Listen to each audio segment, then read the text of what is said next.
Hi everyone! Welcome back to my Japanese Carnivore Diet.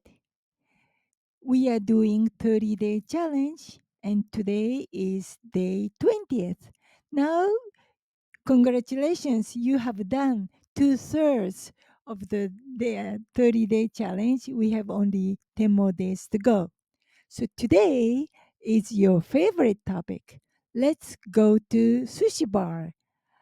As a carnivore diet people, what we can order, what we can eat at the sushi bar.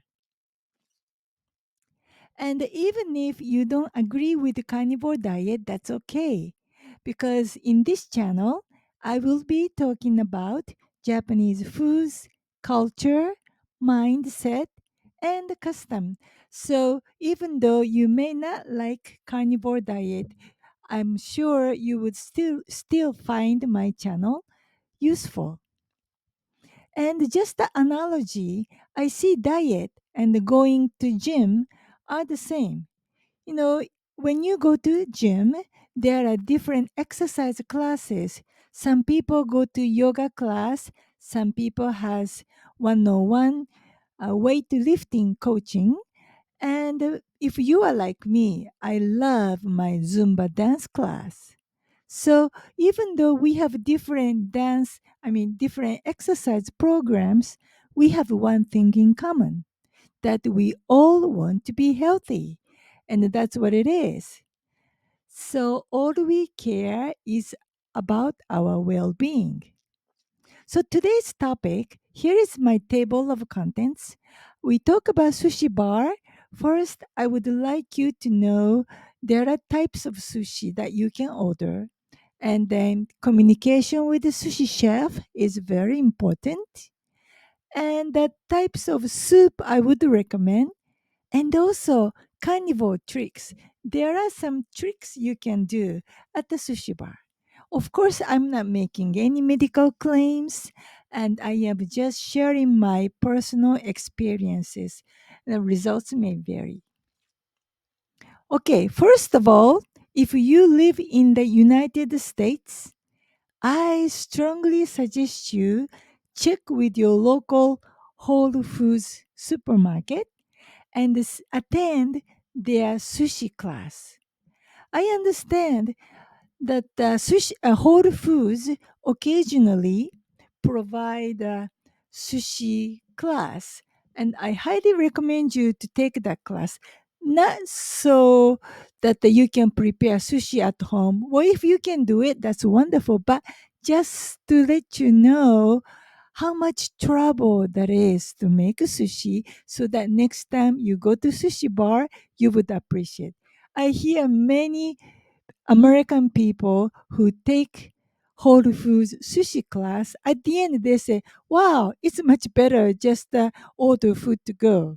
And that's what it is. You know why? Because traditional sushi chef, just like a French culinary world, it is like apprentice. You know, they didn't have a culinary class or school traditionally.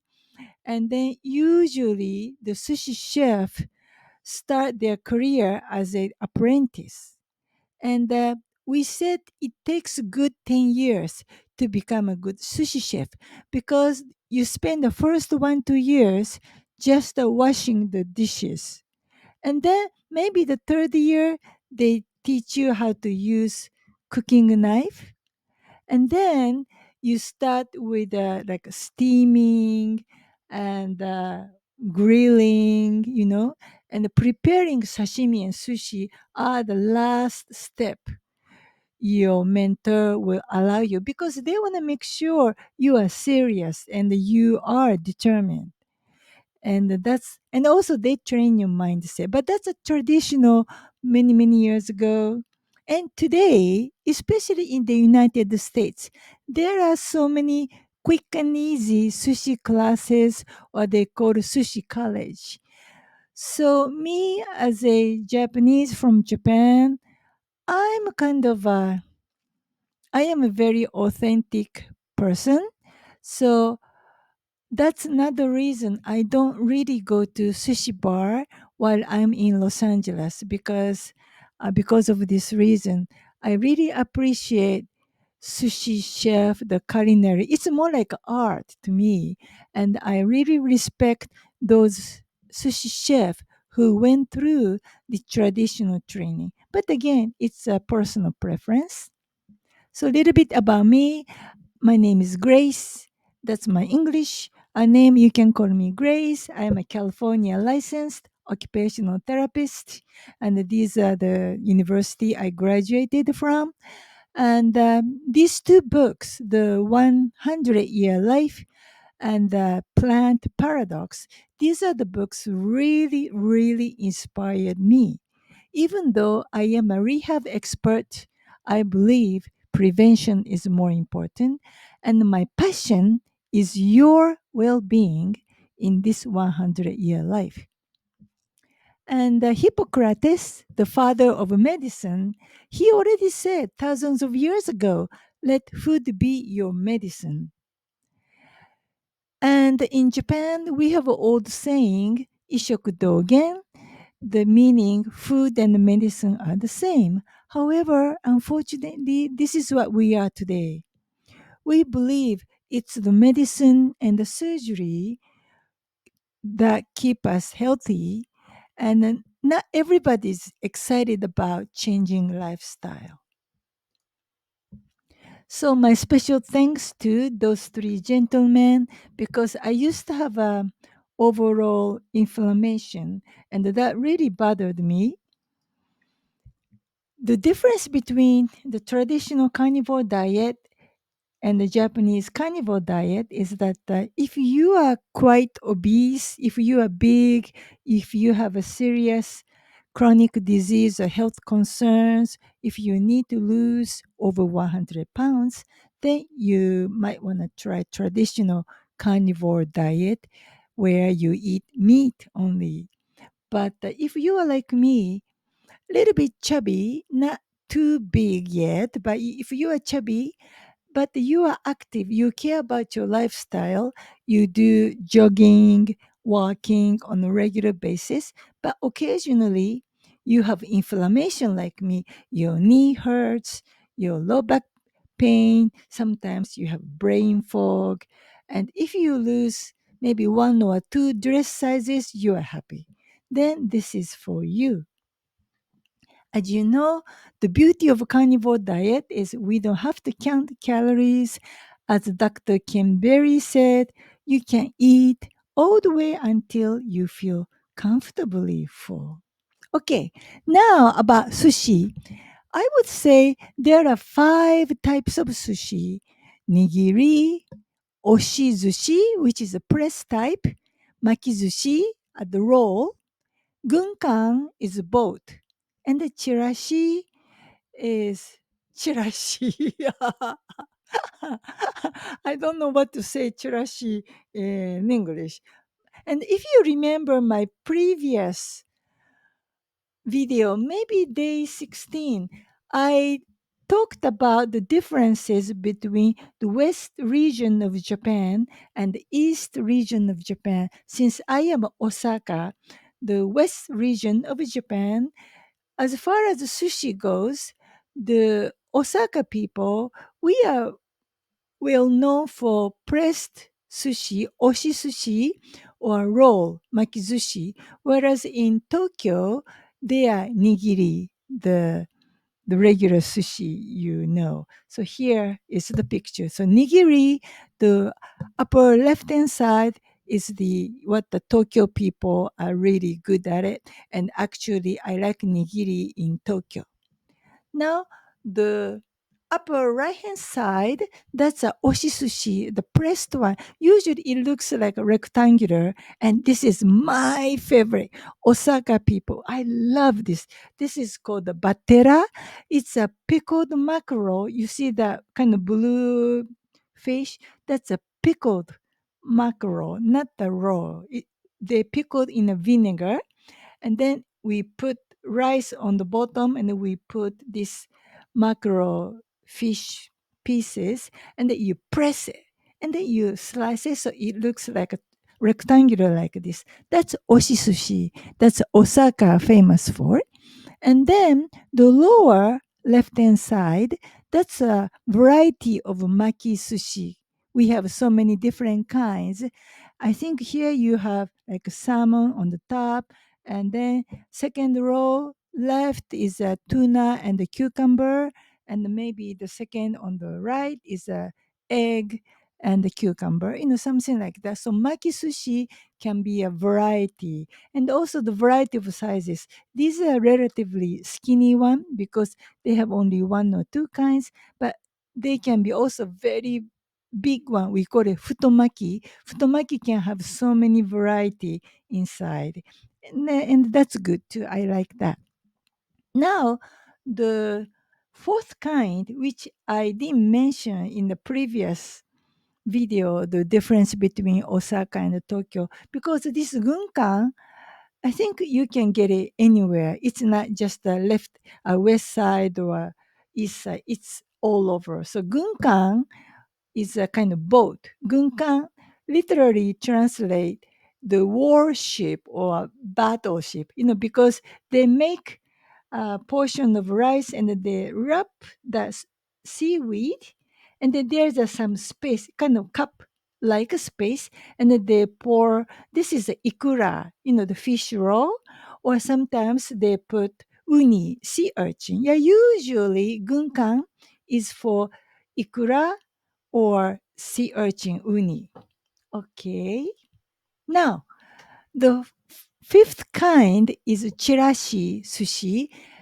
And if you are carnivore or low carb diet, avoid chirashi. You know why? Chirashi has so much rice portion. It has the most amount of rice. So therefore, I recommend you to just avoid chirashi sushi. Now, the communication with the sushi chef is very vital, especially you are doing carnivore diet. And just for your information, carnivore is not a well accepted or well known Japanese language yet. So you just tell them you are on a low carb diet,低糖質 diet. You just tell them I don't eat too much rice. So you tell them, please be easy on the rice. So when they have nigiri, maybe they can even make about half the size of rice. And usually, if you are ladies and then you just tell them, oh, I'm on a diet, then the chef will make a very tiny amount of sushi rice. Okay. And also, you can request the sushi type. For example, you could say tuna sushi, right? But you can make it tuna nigiri like this, or you can make a tuna roll. And even roll, we have two kinds: the regular roll, or you can make a hand roll, temaki sushi. Okay. And usually, I think roll they have a more amount of rice as compared to nigiri. But again, you should just ask small rice portion of nigiri. Okay, and other than that, these are the substitutes that you can enjoy at the sushi bar. The first one is soup. You can request so many different kinds of soup. The major two kinds, miso soup or broth soup. The miso, as you know, is a fermented soybean paste. So for carnivore and the lectin-free diet, the miso is good. Miso is okay because it is fermented. And then for the soup kinds, you can have miso soup or broth soup. And then either kind, miso soup or broth soup, you can request what's inside. So this one is a clam soup. You can have tofu soup, or you can have seafood soup. Seafood soup, like they can put a whole bunch of kind of head of fish head, fish fin, fish bone, and they make a nice soup. So you can check with the sushi chef. Now the sashimi, sashimi, you can enjoy sashimi without any sushi rice. So you can keep eating sashimi all the time. Even though you go to sushi bar, you don't have to have a sushi rice. You can have sashimi from the beginning to the end. Okay. Now you can also have a grilled fish. Grilled eel, unagi is very popular, and you can have a grilled fish. And sorry, and now this is sea urchin. This is my favorite. I highly recommend you. Many sushi bar they have those box or case of a sea urchin, and what I like is I just eat the entire case, and I ask sushi chef to grill it, put in a oven toaster for maybe 3 minutes to 5 minutes, and then ask him to just sprinkle sea salt and squeeze lemon juice. Wow, it's so good. It's really good, and it's kind of filling too. So that's my favorite. Toasted sea urchin, something like that. Okay. Now the carnivore trick. It's a Japan's best kept secret. Two things. When you go to sushi bar and you sit, the first sushi that you order, they can tell how sophisticated sushi eater you are. And usually what I was told is you order egg. You know, you can order just the egg from not the egg sushi but egg. We call it gyoku because unless it's a you know American sushi bar, but a traditional authentic sushi bar, the chef makes the Japanese style egg omelette out of scratch himself. He beat the egg and then he mix with a little bit of a Japanese dashi or Japanese broth, and he really make an effort to make the Japanese egg omelette like a rectangular shape. So if you sit and then you order gyoku or tamago, then you can kind of tell how good the sushi chef is. Because in many sushi bar in America, they just get the vacuumed factory make egg, and then they just open from the vacuum pack. They just make it to room temperature, and everything looks the same, right? The egg. So that's how you can tell. Now the next one, when you are carnivore person, or even though you are not carnivore person, but you feel you ate too much sushi rice. Oh my god, I ate too much carbo. What shall we do? This is what we do in Japan. At the end, we order umeshiso. See, I wrote on the bottom umeshiso. That tells chef you are done.